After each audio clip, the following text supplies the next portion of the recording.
दोहरा मूक उचर शास्त्र खट पिंग गिरन चढ़ जाए अंध लखै बदरो सुनै जो काल कृपा कराए चौपई कहाँ बुद्ध प्रभ तुच्छ हमारी बरन सकै महिमा जो तिहारी हम ना सख्त कर सिफत तुम्हारी आप लिहो तुम कथा सुधारी वाहिगुरु जी का खालसा वाहिगुरु जी की फतेह।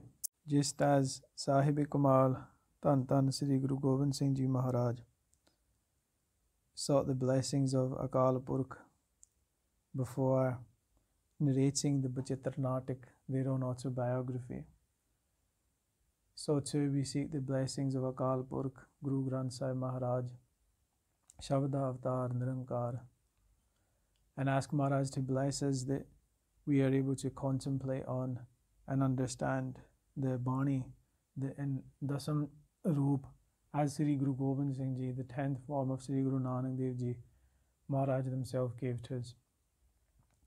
In the Bachitter Natak, which translates as wonderful play, Maharaj gives the Sevaks, the Sikhs, the Khalsa, an understanding of both their theology as well as philosophy.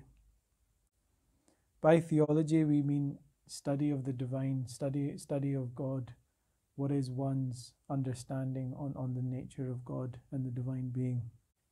And by philosophy, we look at matters more fundamental to existence itself, as well as those teachings and principles that form the foundations of our beliefs, as well as actions and behaviors. At the end of the Vichar today, we will talk about colonialism and how this has impacted our thinking even until today, as well as some of our practices. And we will also reflect on the teachings of the Guru with regards to how we can overcome the fear of death, as well as what the Guru instructs us is the true path to the divine. But today's Vichar, which will be the first part of our Vichar on Bachitter Natak, we will be covering just the first section of Bachitter Natak, which we can understand as that section which praises Akaal Purakh. Subsequently, we will talk about, on the next Divan, Maharaj's own Bans, their own dynasty, and the dynasty of the Guru that Maharaj gives us, the Gurus rather, that Maharaj gives us insight into. And after that, the third Divan will look at Maharaj's own avatar, their own life, the purpose for their coming into this world, and some of what Guru Gobind Singh Ji's battles and accomplishments were as per their own writings. Turning to the Bani of Bachitter Natak, Guru Gobind Singh Ji opens the Bani with the supplication, Ik Oankar Sat Gur Prasad. Ik, as we know, means one. Oang refers to creation. It refers to the creative. It refers to the preserving. And it refers to the destructive nature of our very existence. Collectively, these three forces were personified across the Indian continent as the deities Brahma, representing creation, Vishnu, representing the preserver, and Shivji, representing the destroyer. And the majority of the continent was engaged in either the worship of these entities directly or the sub-deities that came from them. And what Guru Nanak Dev Ji taught to us through Ik Oankar, that not just these three deities, not just the force of creation, preservation and destruction, but actually all that is within Maya, all that is within the creation and all which is within the temporal world is the cause of that one being. And Ikonkar does not give to us the notion of a static creator, rather a singular divine entity that is active, that is immersed and engaged with creation. Satguru Prasad, the knowledge of Ik, truth, and the prapati, the becoming one with this Ik, is obtained through the path of the Guru. Bachitter Natak Granth Likhyate Sri Mukhwag Patshahi Dasmi. Guru Gobind Singh Ji writes the name of the Bani and narrates that this Bani is from the mouth of the 10th Guru themselves. In the opening supplication of this Bani, Guru Gobind Singh Ji writes, Namaskar Sri Khadga ko karo suhit chit laye, Puran karo granth e tum mohi karo sahaye. Maharaj offers their respects and their prayers first and foremost to the Khadg, which is another word for the Khanda. And Maharaj seeks the blessings of the Khanda for the completion of this Granth. Now, reference to the Khanda is highly symbolic, and this represents many things and has multiple meanings, some of which are as follows. The Khanda represents the very nature of creation itself. In Japji Sahib, we read each day, Eka Mai Jogat Vyai Tin Chele Parvan. That Guru Nanak Dev Ji, in describing the nature of creation and how creation came to be, speaks of Mai in the feminine form and how that feminine form, through the three entities that we discussed earlier, Brahma, Vishnu, Shivji, created Maya, created this world. And in the way in which Guru Nanak Dev Ji describes the feminine as Maya, this world, Guru Gobind Singh Ji, using a very similar description of how the world came to be from essentially Shakti, essentially energy, in the form of the feminine, Maharaj takes the example of the Khanda. In Chandi Diwar, Maharaj says, Khanda prathame saj ke jin sab se sar upaya. The Akaal Purakh, the timeless being, the one divine being, who we can also call Ik, in the process of establishing this temporal world in creation, first and foremost created a Khanda. And Maharaj says that it was from that Khanda that Shivji, Vishnu, Brahma, Durga, and many other avatars meaning personification, or rather manifestation of some of the divine entities and deities. Maharaj says each of those came following the creation of the Khanda, and that Khanda itself came from the creation of Akaal Purakh. And when Maharaj there performs a supplication at the start of Bachitter Natak, appealing to the Khanda, Maharaj is in essence appealing to the very source of power and energy through which this world came to be.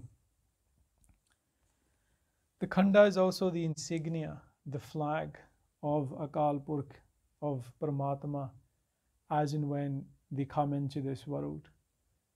In Chaupai Sahib, we read of descriptions where Maharaj describes Akaal Purakh as Kharag Ket, the who has the Khanda bearing on their battle standard. And it's very significant that in the Panth, our own Nishan Sahibs, we bear the Khanda as our mark, just as Guru Gobind Singh Ji describes and praises Akaal Purakh, because what we find throughout the Bani and teachings of Guru Gobind Singh Ji, that the philosophical source of many of our traditions and practices are rooted in the theology and philosophy given to us by Guru Gobind Singh Ji. The Khanda also represents the destruction of ignorance and duality, and later in the Vichar I will touch on a Sakhi that sheds further light on this, but the one final understanding of the Khanda that I wanted to touch on was its representation of the game of life and death itself, in that everything that is created is ultimately destroyed, everything that is born ultimately dies, and the two sides of the Khanda as a double-edged sword represents this process of life and death. And it is why in the ceremony of Khande Bate da Amrit, when new recruits are initiated into this Khalsa, on one hand, one is seen to be drinking death, Kaal, and Sikhs of old used to speak of when one takes Amrit, one is essentially drinking death. But on the other hand, one is being reborn into the Khalsa, and we see therefore this symbology of the Khanda extending into the very important ceremonies and symbols that we have in the Panth today. Guru Gobind Singh Ji then goes on to the next verse in the Bani, Sri Kaal Ji ki Ustat, which is written in the Tripangi Chand.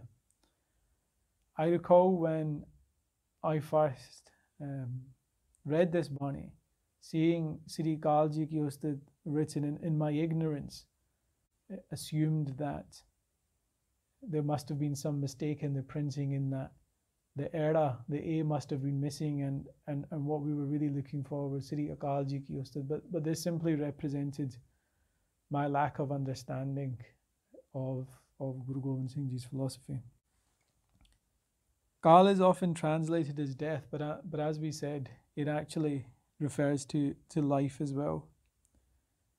In the opening verses of Akaal Ustat, which is the second Bani in Sri Dasam Guru Granth Sahib Ji, the Bani, the Granth rather, of the 10th Guru, Guru Gobind Singh Ji says, Akaal Purakh ki racha hamne, that I am under the protection of Akaal Purakh.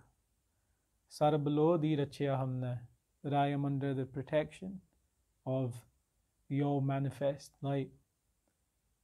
Sarvakal ji di rachya hamne, that I am also under the protection of Kaal. And Sarvalo ji di sada rachya hamne, that forever Sarvalo, which is light and also iron, Maharaj says that they are forever under the protection of Sarvalo. And what Maharaj does in that Bani is establish for us the concepts of Kaal and Akaal, and that ultimately they are not different from one another. In the same way that Akaal Purakh refers to the timeless, infinite being, Kaal simply refers to the manifestation of that in a world that does exist of form and matter. And it is also the temporary nature of this world that sheds light on infinity and a greater truth that exists outwith of the realm of birth and death. And therefore, it is this Kaal, it is this existence that Maharaj says in the Chaupai Sahib that Brahma, Vishnu and Shivji were created. And we read this every day as part of our Nitnem in Chaupai Sahib and in Rera Sahib. And likewise, in Bachitter Natak, Maharaj talks of Krishna Ji, Sri Ram Avatar, Muhammad, and other avatar and prophets coming into this world through Kaal and leaving this world. And the rule of Kaal is at times also described in a way that is identical to the will of Akaal Purakh, because ultimately Kaal represents the unmanifested primal being, in the way that in which Gurbani teaches us this concept of Ek Oankar, we read and venerate the creative qualities of Paramatma often, as do we do of their qualities that preserve us and sustain us. But destruction is also in the nature of the divine, and this is something often which we stay in ignorance about. Maharaj says that all those that come within this world, including ourselves and all those who have come before us and all those that have come after us, have ultimately left this world as a result of Kaal, as a result of time, as a result of death, as a result of the process of birth and death. The only one thing in amongst the entirety of that is Akaal Purakh. Maharaj says, Aur so Kaal sabhai bas Kaal, ke ek hi Kaal Akaal sada hai.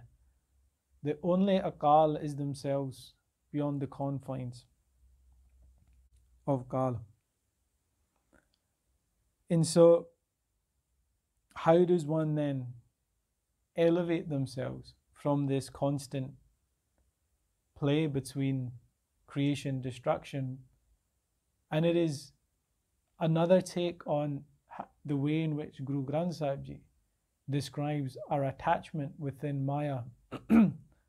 Maya made of the three qualities, Rajo, Tamo, Sato, and the way in which we, in our minds, regularly through the day, traverse these qualities, move our minds through a state of laziness, to activity, to drive, to attempts to grow our own power and influence, to attempt sometimes just to simply be in a more peaceful, calm state.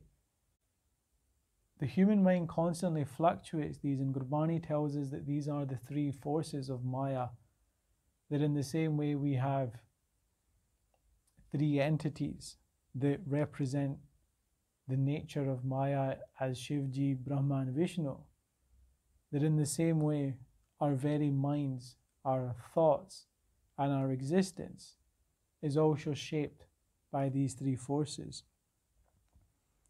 But in the way that Gurbani tells us that there is a fourth state of Sahaj, there is a fourth state of poise, where one is intuitively merged with the divine while living within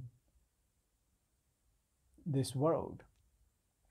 In the same way, Guru Gobind Singh Ji tells us that the only way to elevate oneself from Kaal, to escape from Kaal, is Jana Namatako Ocharo Ubare. That only those who have taken your Naam have been saved. And this is the Satanam that Guru Nanak Dev Ji tells us about in Mool Mantar. This is the Jap that Guru Nanak Dev Ji tells us in Mool Mantar. So too does the Bani of Guru Gobind Singh Ji bring that same message of Naam, and the purpose of this human life being to, through Naam, merge with Akaal Purakh. This is the message that Guru Gobind Singh Ji brings in their Bani as well. Yet Guru Gobind Singh Ji's Bani, reflecting the times, we look at the writings of Guru Nanak Dev Ji, the Gurbani of Guru Nanak Dev Ji and Guru Gobind Singh Ji. It is important to take note of history in between. In between we have the torture and execution of Guru Arjan Dev Ji and of Guru Tegh Bahadur Ji.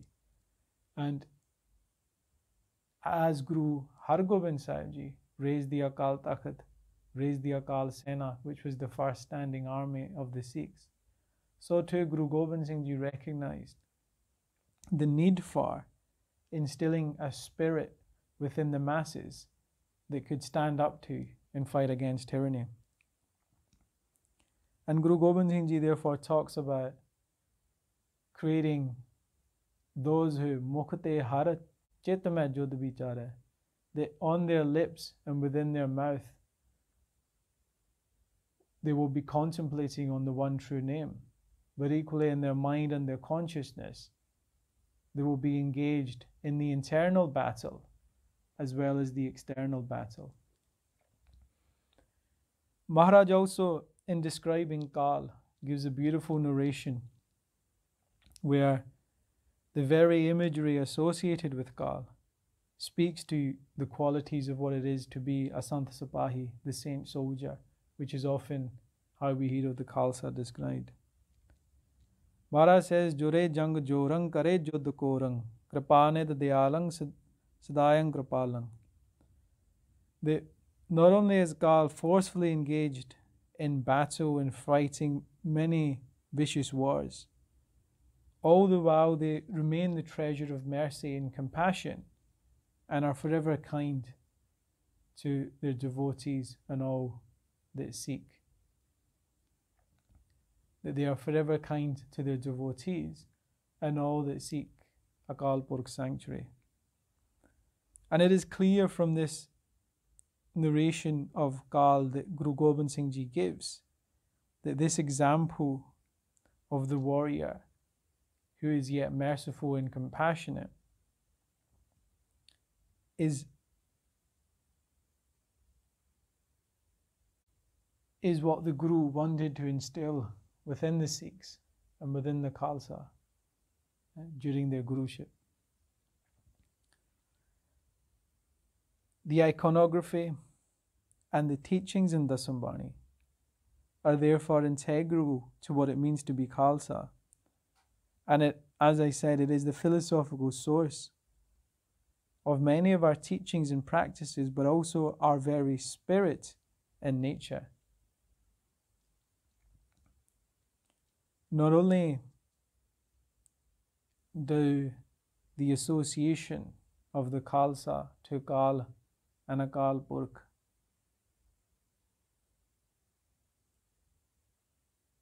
come up numerous times in Dasam Sri Guru Granth Sahib Ji.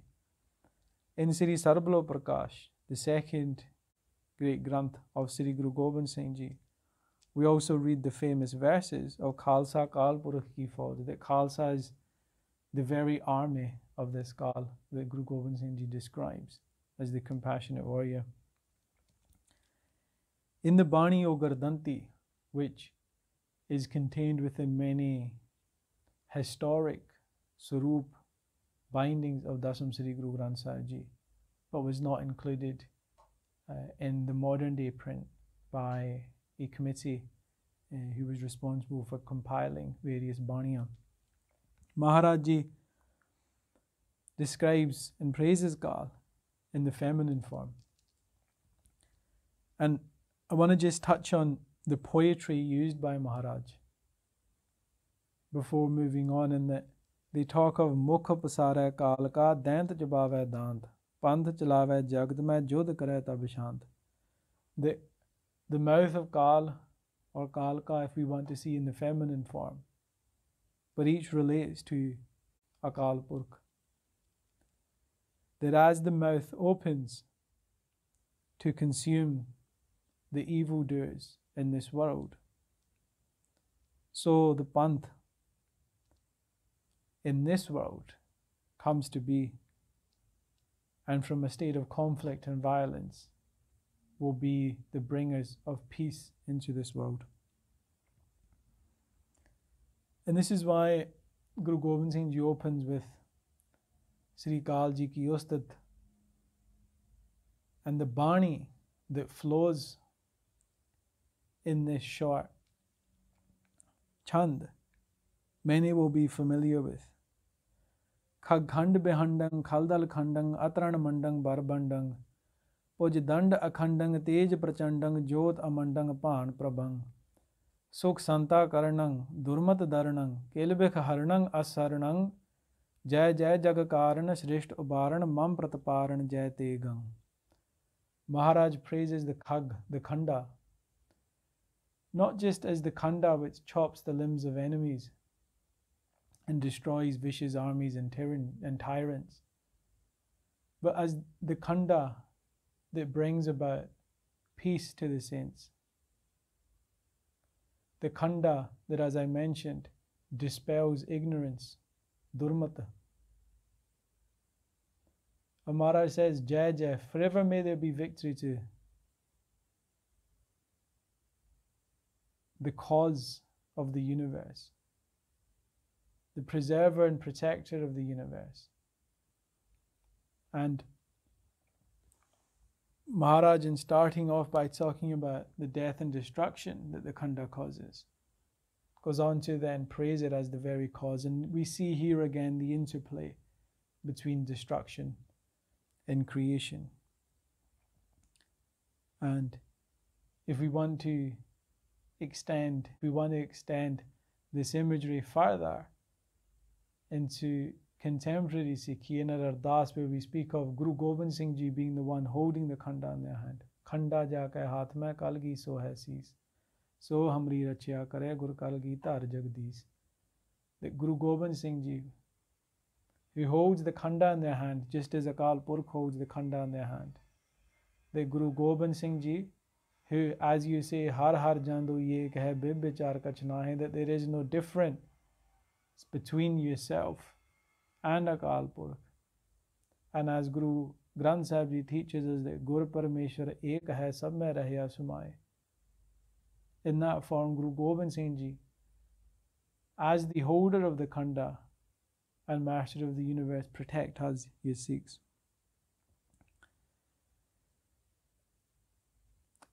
As Guru Gobind Singh Ji narrates further the praise of Akaal Purakh, Maharaj describes Akaal Purakh in both their Nargun form, which is a formless state, as well as their Sargun form, which is that form, which is, or rather, when we speak of Akaal Purakh being in the state of a form.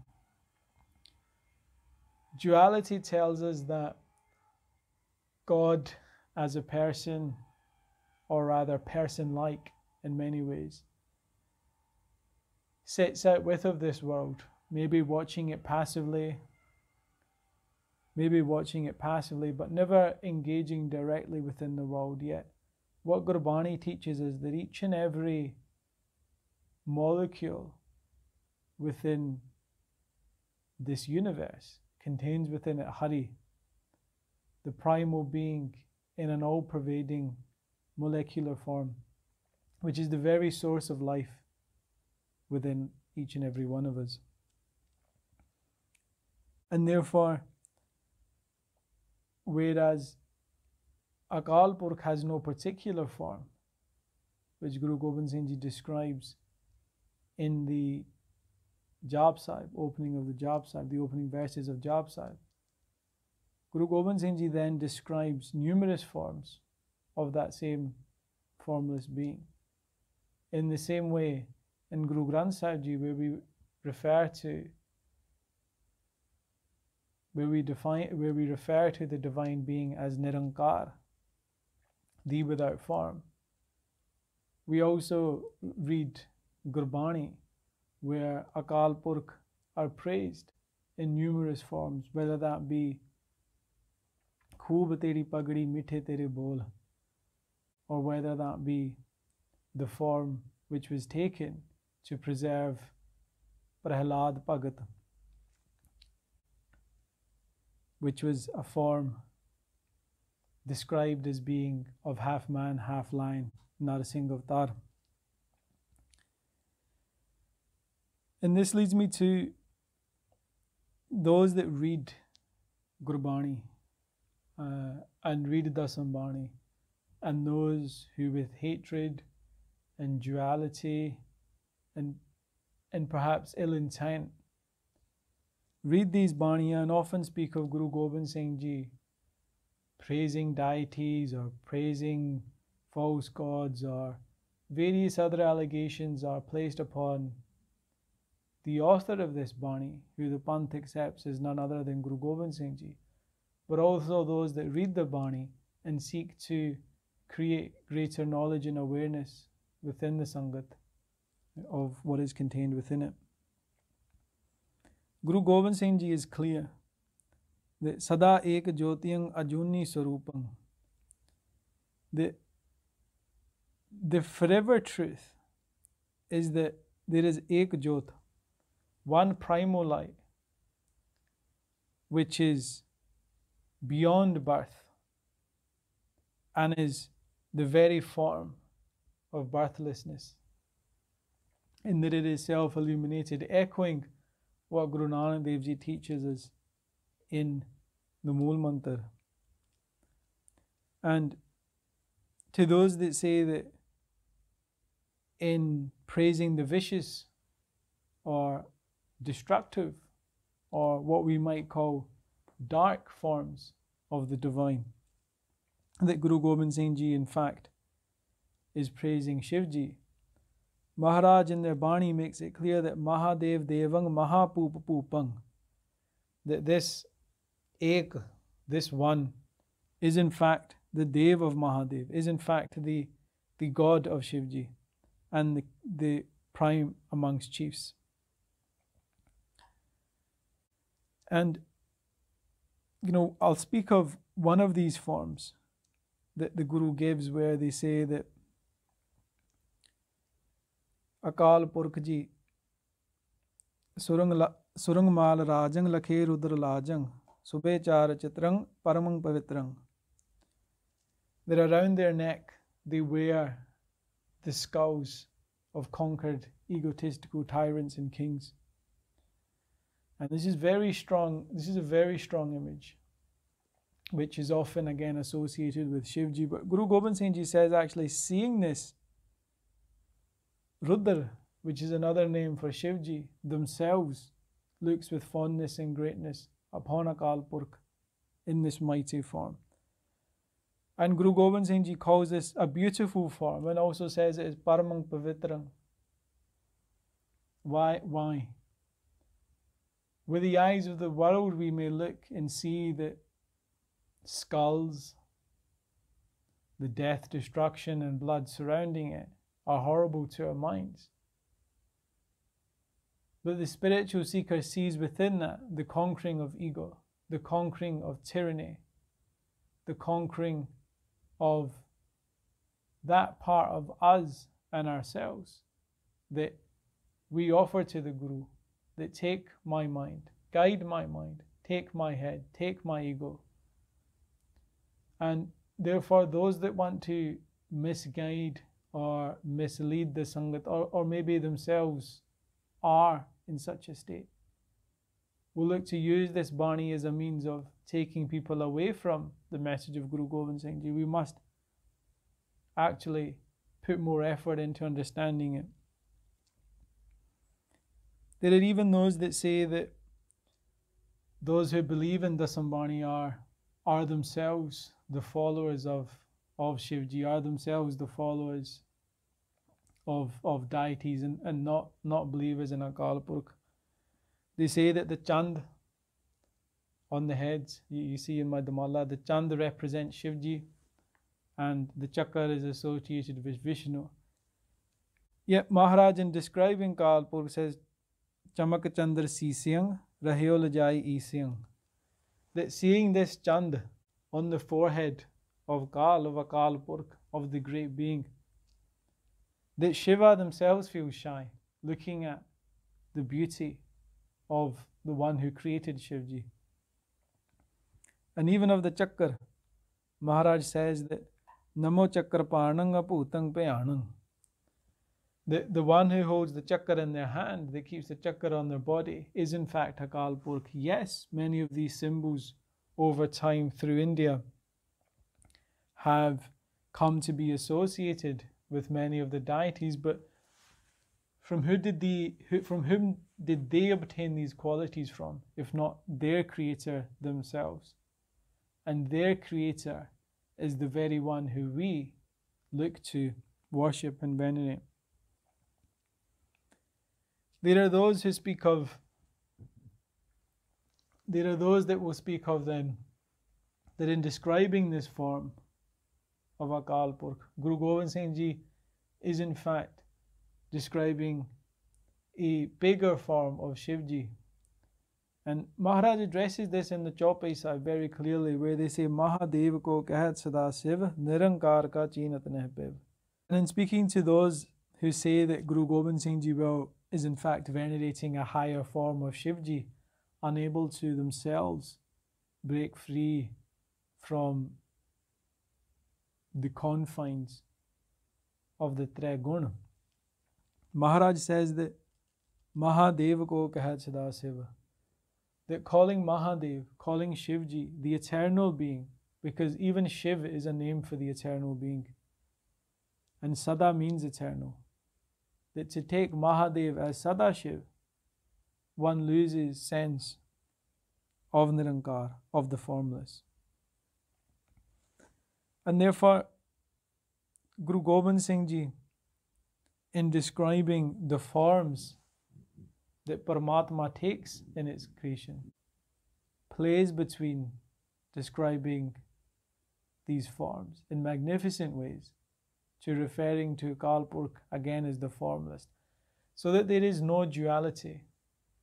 There is no duality between the divinity which transcends our existence to this existence, which is a product of, contained within, and governed by that same divine being. Nirankar. Maharaj Ji elaborates further on the forms. Maharaj says,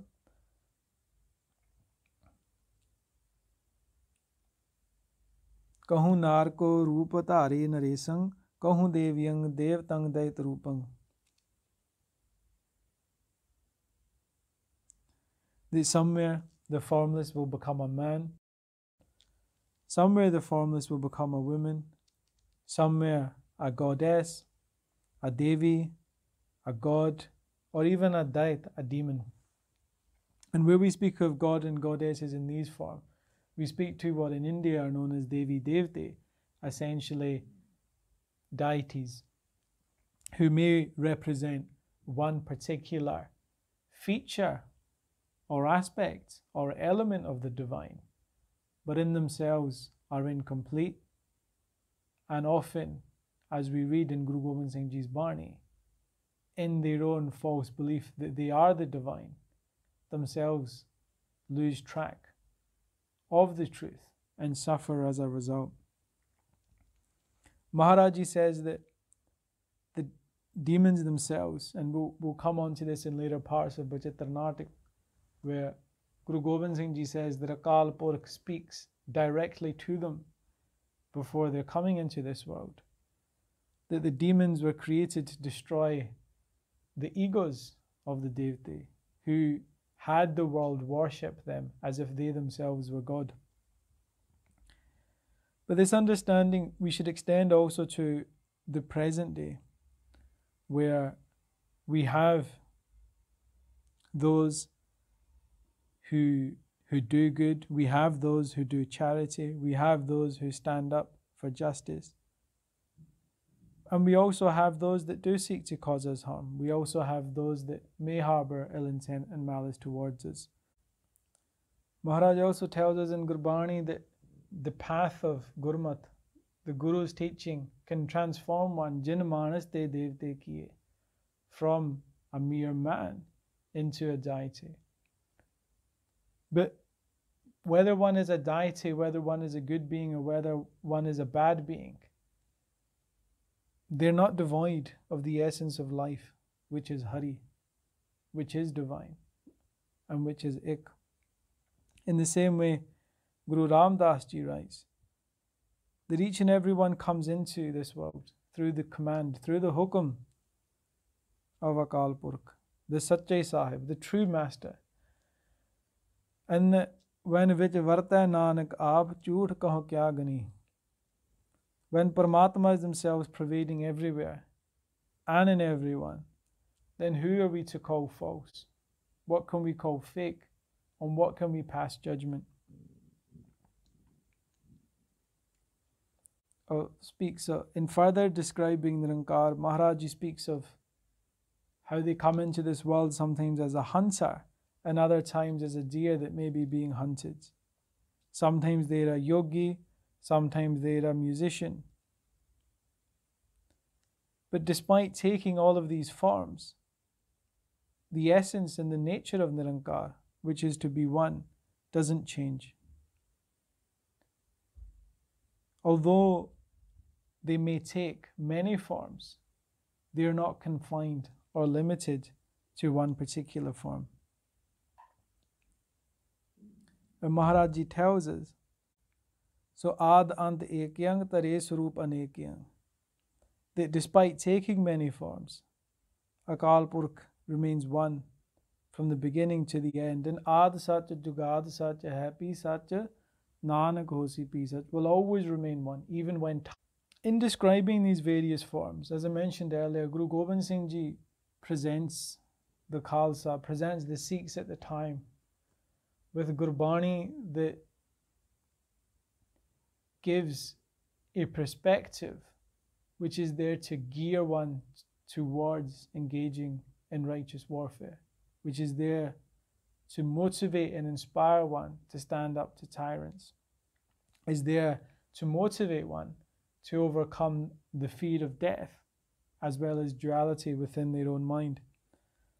And in the same way that one could potentially say that in Gurbani of Guru Granth Sahib Ji Maharaj, which is very shant, where Maharaj Ji talks about the beautiful aspects of Akaal Purakh, of Bhagati, and how we become one with them. The Bani of Guru Gobind Singh Ji gives another side to that very spectrum. In the same way at the start we said Ik Oankar represents,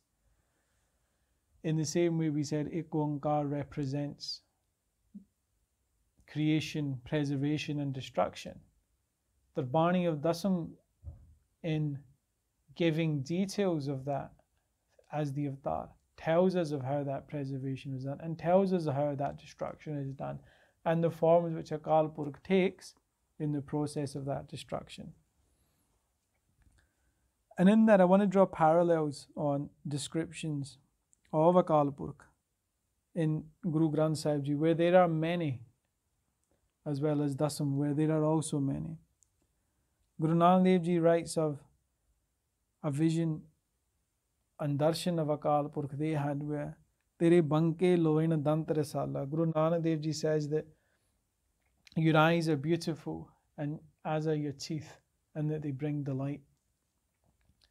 Guru Gobind Singh Ji gives another form where in fact they describe scary looking teeth, a scary looking form that doesn't bring delight but brings fear to the tyrants. Whereas one of these images brings joy to the saints, the other strikes fear in the minds of the tyrants. And Maharaj Ji expands then on this. Maharaj Ji then expands on the praise of the timeless being in forms that are intricately one could associate with that which is dark. Maharaj Ji says, Kat Padav Mas ki Jaan Subang Tan Savare Ravare Young Hulsang.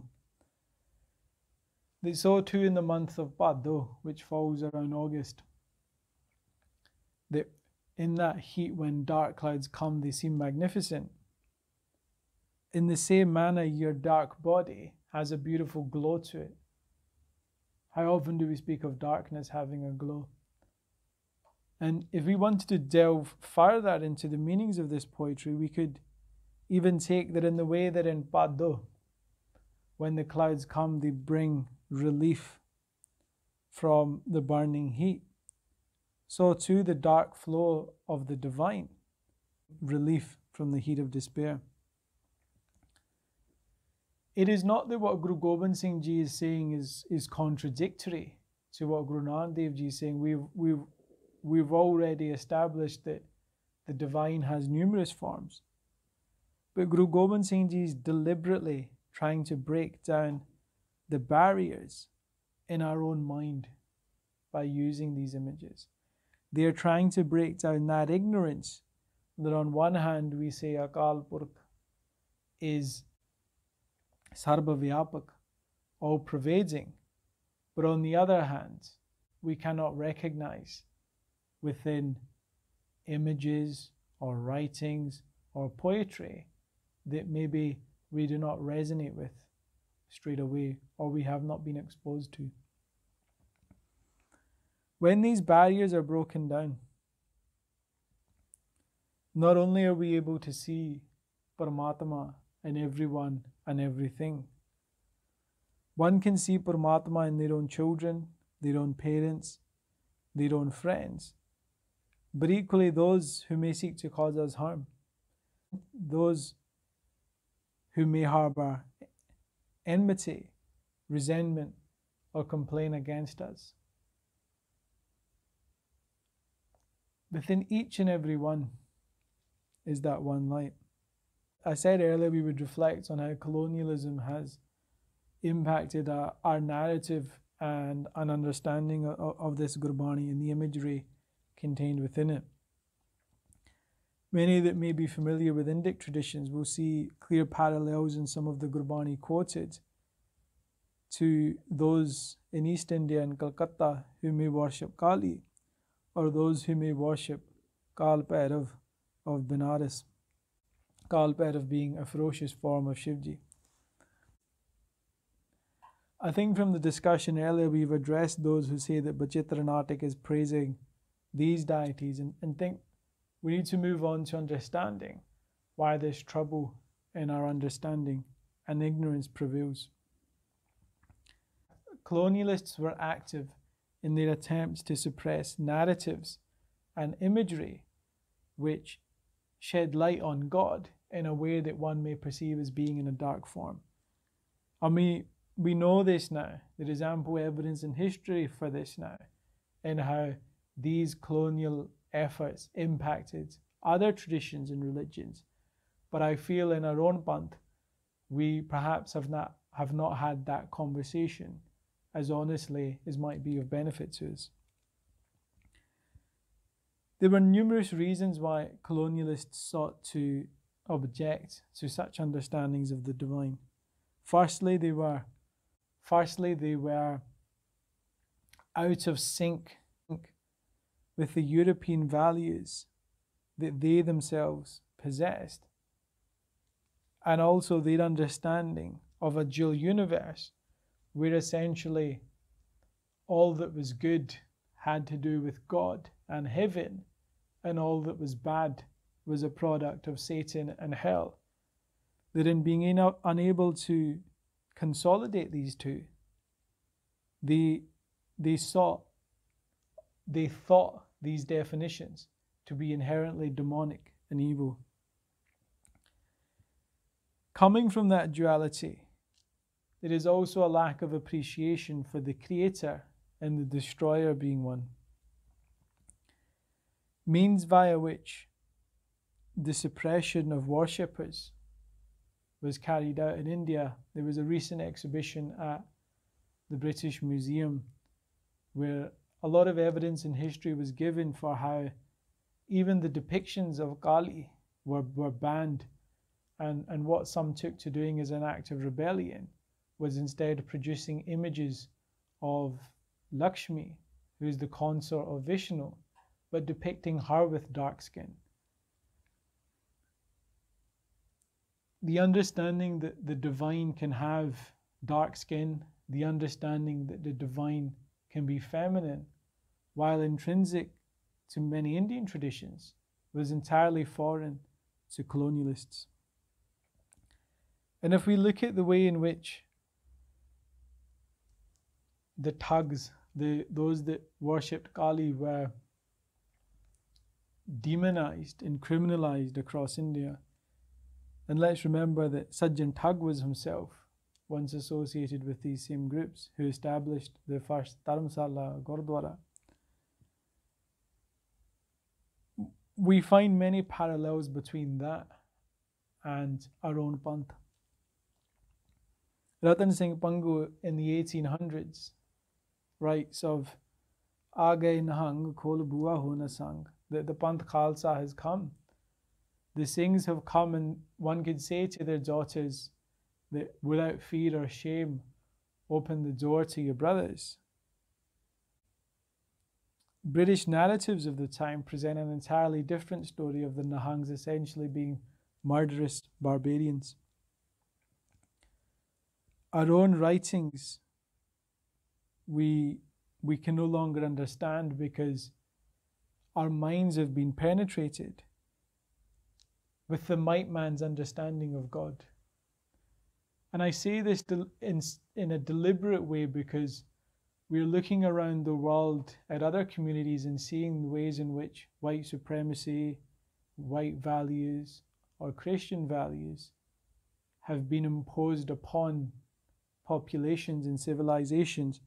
But again, we've not had that conversation in a meaningful way in our own panth to look at how our judgment, our actions, our practices are being misunderstood or, in fact, erased from history itself.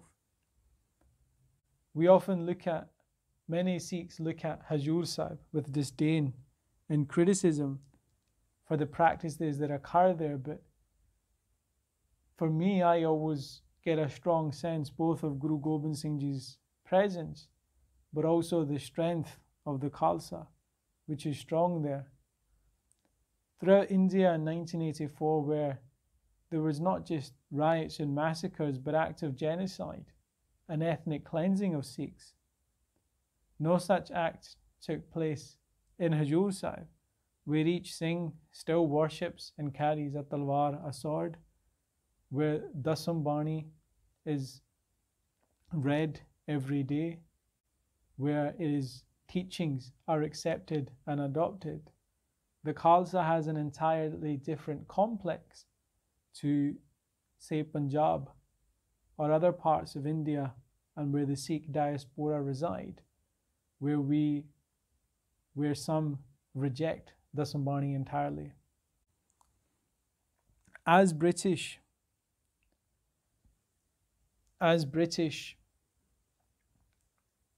those groups who held close relations with the British regime came to power in Sikh institutions such as the Akaal Purakh, one of the first acts that was in fact done was the removal of the Prakash of Dasam Sri Guru Gobind Singh Ji from the Akaal Purakh. And why was this? It is because in the Dasam Granth, Maharaj says that this Bani is written for the purpose of what? Avar basana nahe prabh dharam jodh ke chahe. For righteous battle. The Khalsa Ji, where there is evil, that is where the Khalsa must stand, in defense of the poor, in defense of the meek. And this teaching lent itself naturally to the fight against tyranny, whether that came in the form of the Mughal Empire, whether that was the Pahari Raje, whether that was invaders from Afghanistan, or whether that was the British themselves. Remember, the Sikh Empire withstood the British Raj for 100 years or so after other parts of India had already started to be conquered. It was the last kingdom of India to fall to the British Raj. And whether it was the Sikh army, whether it was the Akaal Purakh, the entire Panth stood in opposition to foreigners that sought to invade it. We also read accounts, British accounts, where the Gurmata ceremony, where the Panth would come together and discuss issues of pressing importance. And we read that the Dasam Badshah Ka Granth, the Granth of the 10th Guru, would be Prakash there. And this is at the times of Khalsa Raj, where Akali Phula Singh, their successor Akali Hanuman Singh, command. This is where some of our greatest generals of the Panth, whether Akali Baba Phula Singh Ji or Akali Baba Hanuman Singh Ji, held the Guru's Red, held the Guru's traditions with such might that the Emperor himself could be summoned to appear before the Akaal Purakh. So as a Panth, we must also look at some of the negative consequences that have occurred from the reforms that have taken place over the last 100 and 150 years. And also consider where interests harbouring malice or ill intent towards the Panth played a hand in some of these reforms and as they took place. I said at the start that we would finish by talking about how the fear of death can be overcome. Maharaj says that all whether it was Ram, Krishna, Narsingh, Muhammad, all the prophets who have come into the world have ultimately left. That all those who came into the world were conquered by Kaal.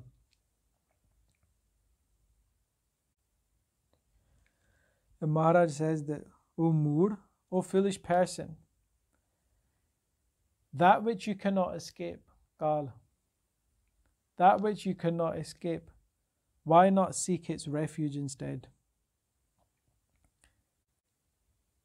There is no duality here. Again, where Guru Granth Sahib Ji Gurbani teaches us that Nirgun Ab Sargun Piyohi, that Sargun Swarup or Paramatma is not just that which invokes a sense of light, joy, and happiness. It is also that which contains darkness, sadness, and death itself, because our Creator is also our Destroyer. And where we can take to the sanctuary of Akaal Purakh as our Creator, we can take also to the sanctuary of Akaal Purakh as the one who will survive, the one who will last forever. Aad Sach, Jugad Sach, Happy Sach, Nanak Hosi Pi Sach. As we leave this world and either come back in the cycle of birth and death, or in fact merge in complete oneness with that Ik. Maharaj speaks against those that engage in other practices, religious persons that engage in practices other than the single-minded pursuit of oneness. They say, Paaye paro parmesar ke jad paahan mein parmesar nahi. They say, O fool, fall at the feet of Paramatma, fall at the feet of Parameshwar, the primal being, because Ishwar is also a name for Vishnu.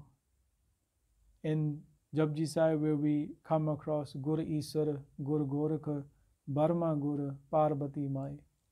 But here Maharaj says, Parameshwar, the primal Ishwar, meaning the supreme divine being themselves. And the Lord is not within stone idols.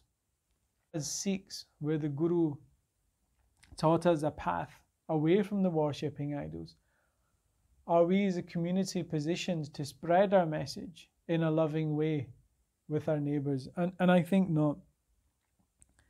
The Udasis, who were the original preachers of the Panth, who many will be aware of post-1920s reforms, were essentially excluded from the mainstream of Sikhi. Yet they are the oldest order in Sikhi, descending from Baba Sri Chand Ji, whose history with the Gurus is well documented. The history of Baba Sri Chand Ji, who in fact is often subject to much criticism from within our own community today. The fact that when Baba Sri Chand Ji went to Guru Gobind Singh Ji to continue the lineage of the path of Udasis, that Guru Gobind Singh Ji gave them their eldest son, Baba Gurditta Ji, speaks to Guru Gobind Singh Ji's acceptance of, support for, an active role in ensuring that the path of the Udasis continued. Udasis would travel not just from village to village in Punjab, but across the Asian continent, spreading Satnam and the teaching of Mool Mantar.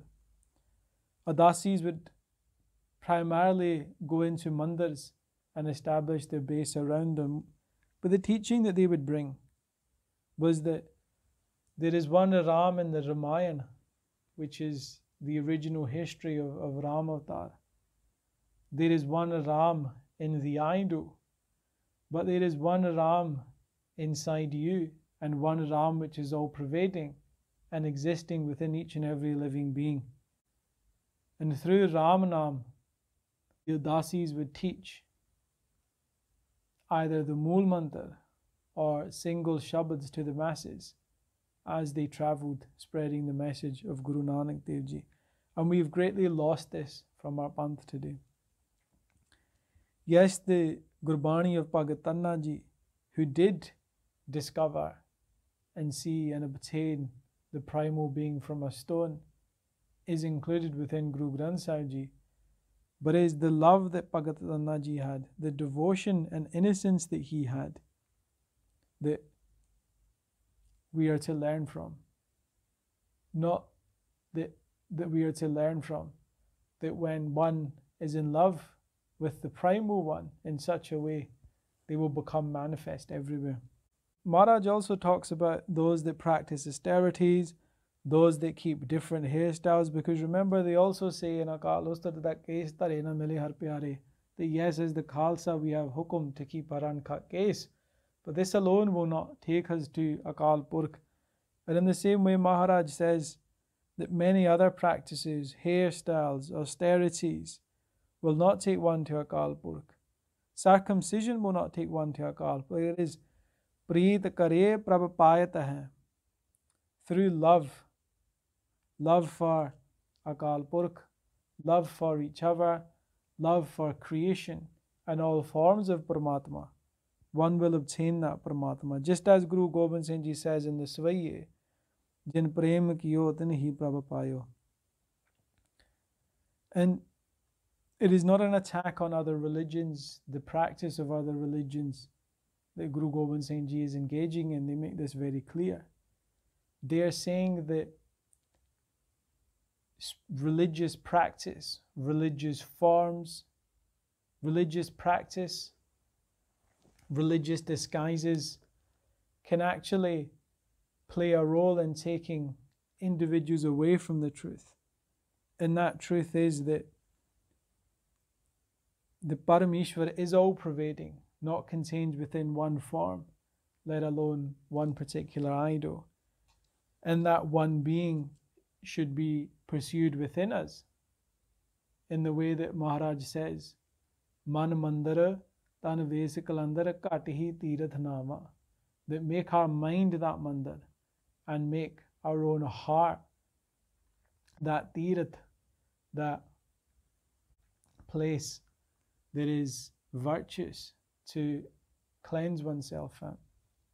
And in the same way Maharaj says, through following practices of prescribed religion, in this case taking circumcision, one will not get to God in this way. One will only get to God through love. And it is not a different God, it is not a different truth, it is not a different reality that exists for the Hindu, the Muslim or the Khalsa. Guru Arjan Dev Ji says that Kaho Nanak Gur Khoye Param, that the Guru has eradicated this doubt. And Eko Aloho Par Brahma, the Allah of the Muslims, and Par Brahma. Par Brahma refers to the primal truth, the primal unmanifest form of the Divine Being that we seek to become one in.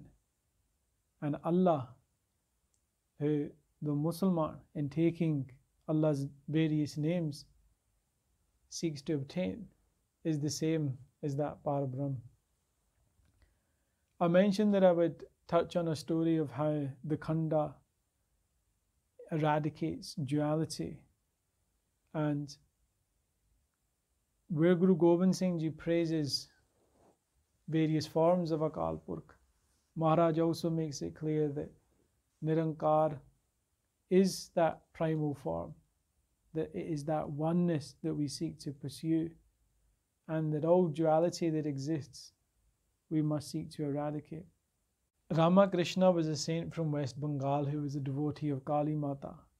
Famously, from a young age, whenever he closed his eyes or whenever he went to the mandir, he would have darshan, visits from Kali Mata in the physical form. In his meditations, he would stay immersed within a state of trance. Totapuri, who was a sannyasi saint from Punjab, visited Ramakrishna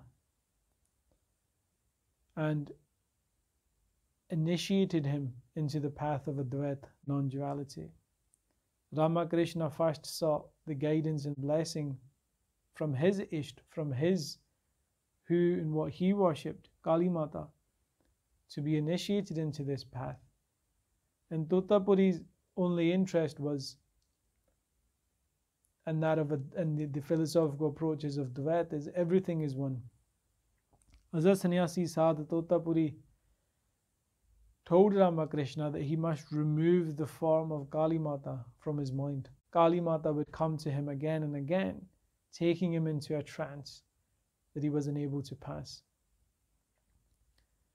Totapuri told Ramakrishna that within his consciousness, within his mind, he must conjure up a Khanda and use that Khanda, the Gyan Kharg, the sword of knowledge, to cut that very image of the deity which has become the obstacle and barrier between yourself and your ability to obtain complete oneness.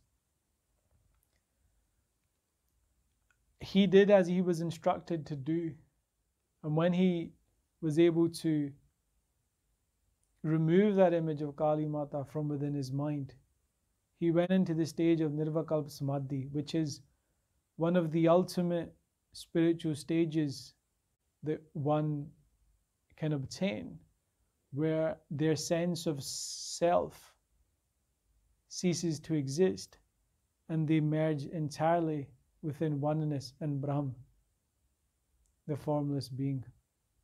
And he stayed in this state for 6 days.